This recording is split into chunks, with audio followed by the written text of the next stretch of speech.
नमस्कार दोस्तों, क्या आपने कभी सोचा है कि अगर आप अपने सिक्योर्ड लोन की ईएमआई नहीं भर पाते हैं तो बैंक क्या करेगा? क्या आपका घर या प्रॉपर्टी तुरंत जब्त हो जाएगी? और क्या वाकई में इससे बचने का कोई तरीका है?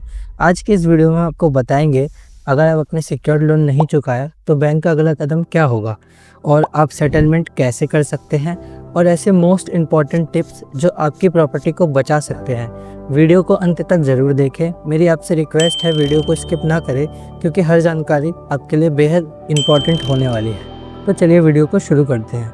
सबसे पहले हम जानते हैं सिक्योर्ड लोन का मतलब क्या होता है। सिक्योर्ड लोन वह होता है जिसमें आप कोई संपत्ति जैसे मकान, दुकान, फैक्ट्री, ज़मीन को गारंटी के तौर पर बैंक के पास रखते हैं। यह बैंक अपने पास इसलिए रखता है कि अगर आप फ्यूचर में लोन नहीं चुका पाते तो बैंक उस प्रॉपर्टी को बेचकर अपने पैसे निकाल सकता है। तो दोस्तों, सिक्योर्ड लोन का मतलब आपको समझ आ ही गया होगा। अब जानते हैं कि अगर आपने कोई लोन ले लिया है या लेने का सोच रहे हैं और उसमें ईएमआई डिफ़ॉल्ट हो जाता है, तो ईएमआई डिफ़ॉल्ट होने की स्थिति पर बैंक क्या करता है। अगर आप अपने ईएमआई नहीं भर पाते तो बैंक धीरे धीरे कदम उठाता है। डिफ़ॉल्ट की स्थिति में बैंक या एनबीएफसी सबसे पहले आपको रिमाइंडर कॉल या नोटिस भेजता है। ईएमआई ना भरने पर बैंक आपको कॉल करेगा या नोटिस लेटर भेजेगा। इसमें आपको जल्द से जल्द पैसे जमा कराने के लिए कहा जाएगा। अगर लोन का अमाउंट लगातार 19 डेज तक नहीं चुकाया जाएगा तो loan NPA non performing assets घोषित हो जाता है। सेकंड स्टेप, 16 डेज का notice, section 13(2).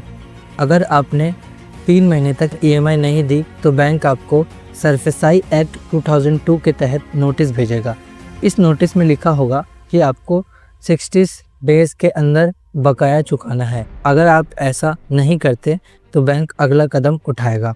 Third step, symbolic position, कागज़ों में कब्जा। 60 दिनों के बाद बैंक कागज़ों में आपकी प्रॉपर्टी का कब्जा सिंबॉलिक पोजीशन ले लेता है। इसका मतलब है कि प्रॉपर्टी अभी भी आपके पास है, लेकिन बैंक ने इसे अपनी प्रॉपर्टी मान लिया है। फोर्थ स्टेप, फिजिकल पोजीशन, हकीकत में कब्जा। अगर आप फिर भी बकाया नहीं चुकाते तो बैंक आपकी प्रॉपर्टी पर हकीकत में कब्जा कर लेता है। इसके बाद बैंक प्रॉपर्टी की ई ऑक्शन करके अपना पैसा वसूल कर लेता है।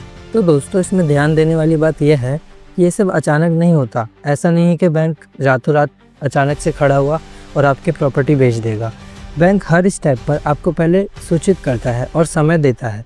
अगर आप अपनी परेशानी में हैं तो बैंक से बात करें और समाधान निकालने की कोशिश करें। सरफसाई एक्ट, आखिर क्या है सरफसाई एक्ट? तो दोस्तों, सरफसाई एक्ट 2002 बैंक को कोर्ट में जाए बिना प्रॉपर्टी की नीलामी करने की शक्ति देता है, लेकिन आपके पास भी लीगल अथॉरिटी है जिनके बारे में हम आगे बात करेंगे। तो हम चलते हैं अपने वीडियो के पार्ट 2 में, जिसमें हम जानेंगे लोन डिफ़ॉल्ट से हम कैसे बच सकते हैं और ऐसे कौन से वो स्टेप है जो हमें ध्यान रखने चाहिए लोन डिफ़ॉल्ट होने से पहले। Loan settlement. तो चलिए अब जानते हैं कि हम सेटलमेंट कैसे कर सकते हैं। अगर आप अपना लोन नहीं चुका पा रहे तो आप बैंक से सेटलमेंट कर सकते हैं। सेटलमेंट का मतलब है बैंक से कम राशि में समझौता करना। यह समझौता तभी मुमकिन हो पाता है जब आप बैंक को साबित कर पाए कि आप वाकई में पैसे नहीं चुका सकते। तो चलिए अब जानते हैं सेटलमेंट करने का सही तरीका क्या है। सबसे फर्स्ट स्टेप है प्रॉपर डॉक्यूमेंटेशन तैयार करें। मेडिकल इशू, नौकरी छूटने का प्रमाण, बिजनेस में घाटे का दस्तावेज, यह दिखाए कि आप असल में क्यों पैसे नहीं दे पा रहे हैं। सेकंड स्टेप, डायरेक्ट बैंक के रीजनल मैनेजर से मिले। रिकवरी एजेंट या लोकल ब्रांच के मैनेजर से बात करने के बजाय सीधे रीजनल ऑफिस में जाए। एक रिक्वेस्ट लेटर के साथ अपने सभी डॉक्यूमेंट्स जमा करें। थर्ड स्टेप है नेगोशिएशन। बैंक को बताएं कि आप अपने लोन अमाउंट का कितना अमाउंट पे कर सकते हैं।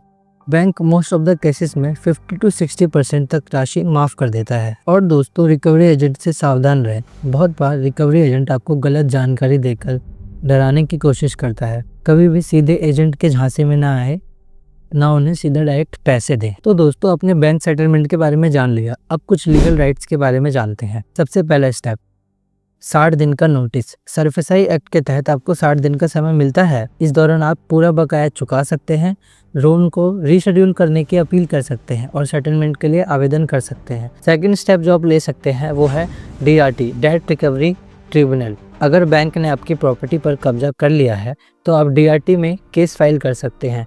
डीआरटी बैंक को आपकी प्रॉपर्टी की नीलामी से रोक सकता है। Last most important step, good financial planning.